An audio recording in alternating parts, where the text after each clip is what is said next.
গত নির্বাচনে যারা ভোট গ্রহণের দিনে গণ্ডগোল করেছিল, ভয়ভীতির পরিবেশ করেছিল, তাদের এবারের নির্বাচনে আগাম সতর্ক করলেন মালদার জেলা পুলিশ সুপার ও মালদার জেলা শাসক।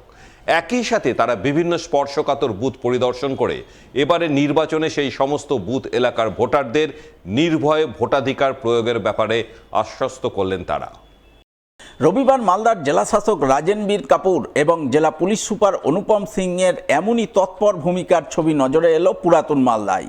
এদিন মালদার জেলাশাসক এবং জেলা পুলিশ সুপার দুজনে মিলে বিশাল কেন্দ্রীয় বাহিনী নিয়ে পুরাতন মালদার মঙ্গলবাড়ি অঞ্চলের নলডুবি এলাকার বিভিন্ন স্পর্শকাতর বুথ পরিদর্শন করেন। পরে তারা শাহাপুর এলাকার কিছু স্পর্শকাতর বুথ পরিদর্শনে যান। পরিদর্শনের পাশাপাশি এদিন মালদার জেলাশাসক রাজেনবীর কাপুর এবং জেলা পুলিশ সুপার অনুপম সিং দুজনে মিলে ওই সমস্ত বুথ এলাকার সাধারণ মানুষজনের সঙ্গে কথা বলেন। নির্বাচনকে কেন্দ্র করে এলাকায় কোনো রকম ভয়ভীতির পরিবেশ রয়েছে কিনা তা জানার চেষ্টা করেন। পাশাপাশি ভোটারদের নির্ভয়ে নিজের পছন্দমতো প্রার্থীকে তাদের ভোটাধিকার প্রয়োগের ব্যাপারে আশ্বস্ত করেন বলে জানা গেছে এবং এবারের নির্বাচনে কেউ কোনো রকম গণ্ডগোল করার চেষ্টা করলে তাদের বিরুদ্ধে কঠোর ব্যবস্থা গ্রহণের হুঁশিয়ারি দেন তারা। Today SP and I are visiting booths where we have felt that there has been some sort of issue in the previous elections, where there were any incidents reported in the past 2-3 elections, so that there's a confidence building activity happening in the public. And we've already covered almost 7 ACs. Today we're going to cover 3 to 4 of them. So we have been able to cover almost the entire district in the last few days. And we're also carrying with us the entire team, including the CAPF officials for the same. আমরা এই সব যে বুথগুলো যেখানে past আমাদের violence হয়েছিল election সময়, ওই বুথগুলো আমরা আইডেন্টিফাই করেছি।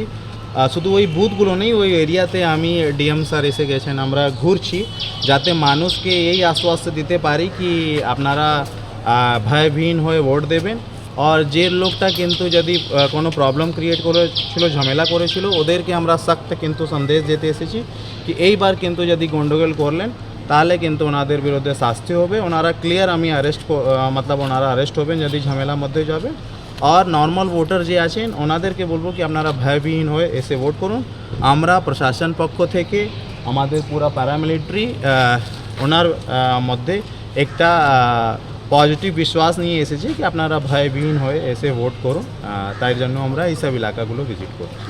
গোটা মালদা ডিস্ট্রিক্টে 172 কোম্পানি CAPF থাকবে। টোটাল আমাদের 12 AC কভার করবে আর মোর দ্যান 3000 আমাদের অফিসার অ্যান্ড ফোর্স ওই দিন ডিপ্লয়মেন্ট থাকবে। ফের নির্বাচন আবহে মালদার হবিপুর থানার এলাকার অধীনস্থ বুলবুলচন্ডির নাকা পয়েন্ট চেকিংয়ে বৈধ কাগজপত্র ছাড়া উদ্ধার হলো বিপুল পরিমাণ নগদ টাকা। রবিবার সকালের দিকে এই ঘটনাকে ঘিরে জোর চাঞ্চল্য তৈরি হলো বুলবুলচন্ডির নাকা চেকিং পয়েন্ট এলাকায়। জানা গেছে নির্বাচন আবহে অবৈধ টাকার লেনদেন রুখতে নির্বাচন কমিশনের নির্দেশে জেলার বিভিন্ন থানা এলাকায় নজরদারির জন্য একাধিক স্ট্যাটিক সার্ভেলেন্স টিম গঠন করা হয়েছে। সেই টিমের আধিকারিকরা পুলিশ এবং কেন্দ্রীয় বাহিনীকে নিয়ে জেলার বিভিন্ন প্রান্তে নাকা পয়েন্ট চেকিং বসিয়ে সমস্ত যানবাহন সহ সন্দেহজনক ব্যক্তিদের তল্লাশি অভিযান চালাচ্ছে। এমনই তল্লাশি অভিযানে রবিবার সকালের দিকে হবিবপুর থানা এলাকার বুলবুলচন্ডী নতুন বাস স্ট্যান্ড সংলগ্ন নাকা পয়েন্ট চেকিংয়ে একটি গাড়ি থেকে নগদ 60,000 টাকা উদ্ধার করেন স্ট্যাটিক সার্ভেলেন্স টিমের সদস্যরা। জানা গেছে যে ব্যক্তির কাছ থেকে এই টাকা উদ্ধার হয়েছে তার নাম মনিরুল ইসলাম, বাড়ি কালিয়াচকের জালালপুরে। তিনি জালালপুর থেকে পাকুয়াহাট এলাকার উদ্দেশ্যে যাচ্ছিলেন। তিনি তার কাছ থেকে উদ্ধার টাকার সপক্ষে কোনো বৈধ কাগজপত্র দেখাতে পারেননি। তাই আধিকারিকরা সেই টাকা বাজেয়াপ্ত করে ঊর্ধ্বতন কর্তৃপক্ষের নিকট প্রেরণ করেন বলে জানা গেছে। 19/4/2026 আমার ডিউটি পিরিয়ডে রেগুলার যে আমরা নাকা চেকিং করি সেই মুহূর্তে আমরা একটা গাড়ি সার্চ করতে গিয়ে দেখি সেই গাড়িটা যাচ্ছিল জালালপুর থেকে পাকুয়া। 8,000 টাকা আমরা পাই। তার এগনেস্টে আমরা জানতে চাই যে এই টাকাটা কী ডকুমেন্টস রয়েছে। তিনি যথোপযুক্ত ডকুমেন্টস দেখাতে পারেননি। সেই কারণে আমরা ওই টাকাটাকে আপাতত সিজ করেছি এবং পরবর্তী প্রসিডিওরের জন্য আমরা অ্যাডমিনিস্ট্রেটিভ যে রুলস আছে সেই রুলস ফলো করার ব্যবস্থা